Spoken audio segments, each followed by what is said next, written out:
Hoje é dia, bom, como todo mundo sabe, 7 de setembro, data que se comemora a independência do Brasil, proclamada nesse mesmo dia em 1822. Há quase 200 anos, né? Professor Vila, vamos lá, vamos começar a explorar aí o seu conhecimento. Vamos lá. Nas escolas, de uma maneira geral, o ensino a respeito desse episódio, da história do Brasil, é muito falho, né? Eles propagam muitos mitos com relação a isso. A realidade não foi bem como a pintada no quadro do Pedro Américo.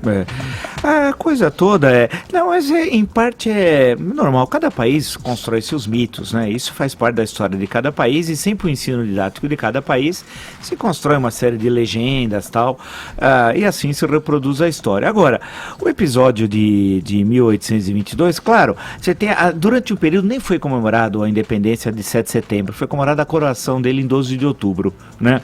Mas, isso Dom Pedro I, entende-se. Mas a partir já dos anos 30 do século XIX, passou-se para o 7 de setembro. O fato em si, alguém fala assim, mas é meramente simbólico. Mas independência é um fato simbólico, é um momento, né? Assim como a do México. Tem a noite de 15 para 16 de setembro de 1810, o chamado Grito de Dolores e tal. Então, mas foi um fato em si importante, né? Falar que não teve independência, que é uma farsa, isso aquilo. E que essa coisa grandiloquente, todos os países têm heróis que, se forem sendo estudados com um pouquinho mais de cuidado, não são tão heróis, mas assim. Então essa história, ele teve uma desinteria, ele estava numa mula, né? É porque tem uma história de cursinho. Os cursinhos fizeram muito mal o ensino de história do Brasil. Os cursinhos fizeram muito mal, porque ridicularizaram toda a história universal e a história do Brasil e tal. E a maior parte dos professores de cursinho não conhecia história também. Com todo respeito, que eles achavam que ficar reproduzindo aquilo é história. História é estudar, fazer pesquisa, é desenvolver trabalhos de mestrado, doutorado, pesquisas acadêmicas e tal, e não ficar reproduzindo uma história na base da palhaçada, da chanchada de Grande Otelo e Oscarito e tal. Agora, foi, claro, uma data fundamental. O Dom Pedro muda muito, né? Nesse momento ele é o defensor perpétuo, etc. tal. Um ano e meio depois ele fecha a Assembleia Constituinte, um ano e 2 meses depois, em novembro de 1823, a mano militar, vai lá, o exército fecha a Assembleia Constituinte, e meses depois, em março de 25 de março, que é o nome da rua, né? Sim. 25 de março de 1824, ele impõe uma Constituição país, a primeira que vigora durante todo o Império e tal. É importante isso, a figura, o que o Dom Pedro ao mesmo tempo combina um forte perfil autoritário, em alguns momentos com perfil liberal, tanto que quando ele volta a Portugal após a abdicação, em 1831, que é um golpe militar que derruba Dom Pedro a 7 de abril de 1831, lá ele tem um perfil liberal, ele participa da Revolução dos Liberais. É boa e é suficiente a documentação sobre 7 de setembro? Olha, tem o Pedro Américo é um grande cara, da Paraíba, nasceu em Areia. Ele pintou esse quadro na Itália, em Firenze, né?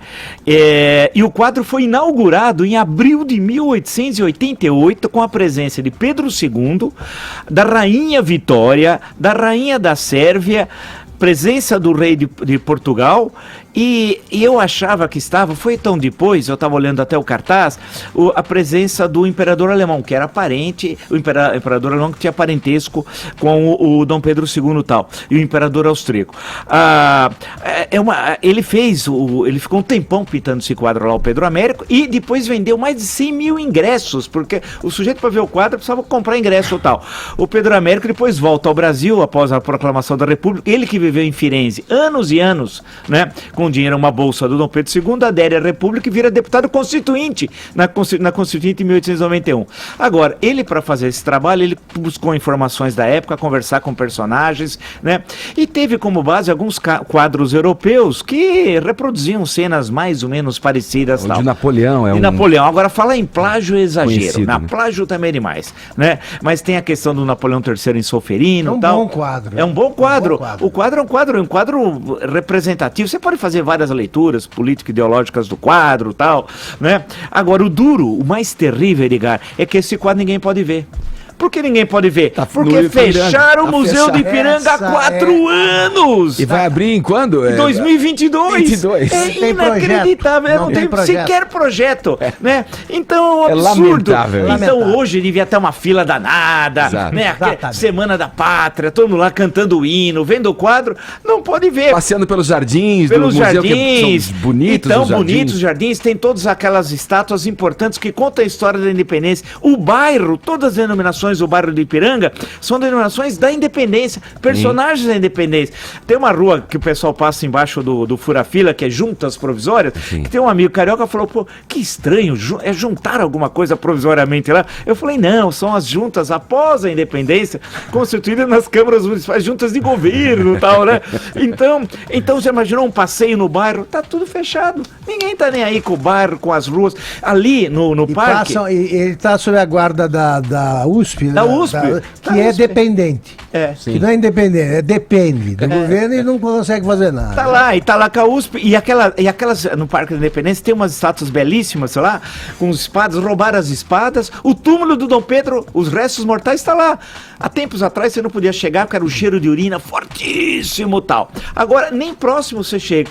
É um absurdo, e ninguém reclama, né? Um grande empresariado, por exemplo, podia adotar o Museu do Ipiranga, falar, olha, nós vamos fazer uma tremenda reforma aí, vamos cuidar do parque. Ninguém, silêncio absoluto. Ô Vila, tem aqui os ouvintes que nós convocamos. Lá você pode mandar pergunta pro Vila, né? Pelo nosso WhatsApp, 11 931 7009. E as pessoas estão querendo saber aqui, Vila. Vamos ouvir. Morning Show. Bom, eu queria dizer em primeiro lugar que eu amo vocês. Aqui é a Beatriz, Obrigado. de Londrina, no Paraná. E a minha pergunta para o professor é a seguinte. Professor, ainda dá tempo de devolver o Brasil para os índios e pedir desculpas? Olha, é bom lembrar que as comunidades indígenas lutavam muito entre si. Essa ideia idílica do Brasil nunca existiu, né? A gente tem a ideia... Os índios no Rio contra os índios de São Paulo eram havia, inimigos. assim como você vai no mortais, Império né? Azteca. O Império Azteca foi conquistado, a princípio, com 600 soldados do Cortés, que ele perde 300 na La Noche Triste, com 80 mil soldados indígenas que odiavam os aztecas, os seus sacrifícios cerimoniais. O último deles de 5 mil que foram sacrificados. O Império Inca, vocês nem imaginam o que era em termos de opressão e como o Pizarro usa dessas contradições para conquistar o Império Inca. Aqui no Brasil, que não tivemos organizações estatais tais quais no Peru e no México, também existiam contradições dos diabos, que os franceses usam contra os portugueses, e os portugueses contra os franceses, por exemplo, na Baía da Guanabara, né? Já na metade do século XVI e tal. Então, essa ideia de visão idílica, que todos são bons, etc., nada disso tal. Agora, a questão que se coloca, acho eu, da questão da independência, é que muitos falam assim, teve uma época quando o Portugal entrou na União Europeia, que falava assim, puxa vida, hein, se não tivesse tido a independência, nós estávamos na União Europeia, não precisava fazer toda essa correria com o passaporte, estaríamos viajando numa boa, tal, né? Pô, não é assim, né? Quer dizer, você tem um momento... é que o Brasil era muito mais importante economicamente que Portugal, quer dizer, a colônia sustentava a metrópole, literalmente, né? E você tem projetos, no plural, independentistas. Há um projeto que é o do Dom Pedro, que acaba sendo vitorioso, da monarquia constitucional, etc, tal, mas havia um projeto republicano, por exemplo, né? O projeto republicano que estava muito forte no Nordeste. Nós temos um Nordeste insurgente que dá na Confederação do Equador, de 1824, no Frei Caneca, que é a grande figura independentista, não é Tiradentes. Tiradentes é uma construção historiográfica, nós nem sabemos como Tiradentes era, a não ser a idade, os bens que tinha, inclusive escravos, nunca escreveu uma linha. A grande figura independentista é o Frei Caneca. Ô Vila, nessa ideia, né, do que...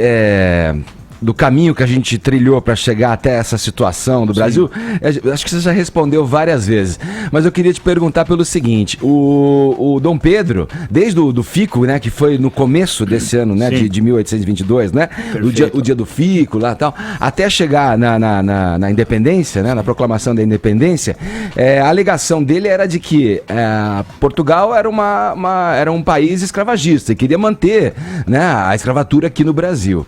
Depois da independência, no entanto, a escravatura continuou, seguiu por longos anos ainda, né? Sim, até 1888. Dom Pedro também tem um pouco dessa coisa do político de prometer e não cumprir, de mentir ou omitir. Ele chegou até a assinar um tratado que ia acabar em 1831, né? Acaba não cumprindo. Alguns dizem que a queda dele em 31 tem a ver com a possibilidade do fim do tráfico de escravos e a médio prazo da escravidão. Agora, tem essa questão, você tem um império escravista, né?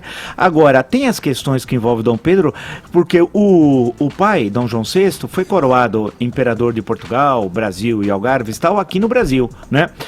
Quando ele volta a Portugal, em 1821, o Dom João VI, ele volta obrigado, porque tinha ocorrido em 1820 a Revolução do Porto, que estava lutando pela constitucionalização, na verdade, Portugal não tinha Constituição, e aí você tem aquela grande eleição em Portugal, no Brasil, etc. E tem uma espécie de Assembleia Constituinte, vamos chamar assim, grosso modo, as cortes lá em Portugal estavam redigindo a nova Constituição, com a presença de brasileiros, deputados brasileiros. É que as contradições entre Brasil e Portugal eram muito grandes, era impossível, não havia condições de fazerem parte do mesmo corpo. Pensou-se até numa monarquia dual em certo momento, com sede em Lisboa e no Rio de Janeiro, Dom João VI lá, Dom Pedro I aqui. Sim. E tal. Porém, isso também foi um projeto que naufragou. A questão independentista estava colocada, ou Dom Pedro, e aí o Dom João VI foi um grande leitor de conjuntura. Quando ele disse para o Dom Pedro, antes que um oportunista o faça, um aventureiro o faça, coloca a coroa em você e tal, porque estava claro, o processo independentista já ocorria na América Espanhola, desde 1810. Nós estamos em 22, portanto há mais de uma década. Ou ocorreria a independência com Dom Pedro I, ou a médio prazo, uma independência feita aqui por brasileiros e até com a possibilidade de um regime republicano. Ou o Brasil ia se fracionar em vários países, tal qual a América Espanhola. O Brasil só não se fracionou em vários países por causa da monarquia centralista. Se não fosse a monarquia centralista do Rio de Janeiro e que impôs a força a centralização do Brasil, o Brasil ia se dividir tal qual a América Espanhola. Ô Vila, qual é na tua visão a relação que guarda desses fatos que você está trazendo pra gente aí, com a tua opinião de que o Brasil ainda não se transformou de fato numa república? Numa república. Olha, tem uma gozação que fazem no finalzinho lá em 1889, quando chega a notícia na Europa da república, falava-se que o único grande republicano no Brasil era o imperador Dom Pedro II tal, né? Que tinha o sentimento da coisa pública, do cuidado da coisa pública. Olha como era. O Brasil é um país fantástico. Mas o Deodoro, em 15 de novembro, naquela manhã, naquela sexta-feira, só anunciou, nunca proclamou a república. Agora, alguém vai dizer assim, mas aplica-se a mesma expressão à independência? Não. Você tem a configuração. A independência foi independência. O Brasil constituiu um novo Estado com uma Constituição, com uma estrutura de 4 poderes. Vai lembrar que a Constituição de 1824, você tem o Legislativo, o Executivo, o Judiciário e o poder pessoal do imperador, que era o poder moderador e tal. Você construiu uma estrutura de Estado que não era nova. Quando o Dom João VI vem para o Brasil, era só príncipe regente, ainda não era Dom João VI, há uma interiorização da metrópole. Quer dizer, quando a metrópole chega aqui em janeiro de 1808, primeiro na Bahia e depois no Rio, você cria instituições durante um longo período joanino aqui no Brasil. Essa estrutura de Estado vai ser usada por Pedro I quando da independência. Vila. Mas você tem várias propostas distintas. Eu citei o caso do Equador. Entre as figuras históricas que cercavam Dom Pedro I, futuro Dom Pedro I, em 7 de setembro, qual simboliza a defesa da democracia? Quem era o mais liberal? O José Bonifácio, inegável. Ele é o grande cara, inclusive na questão da escravidão, né? Ele é a favor da abolição da escravidão. Por isso que você torce pro Santos, tá? Tem os irmãos Andrada.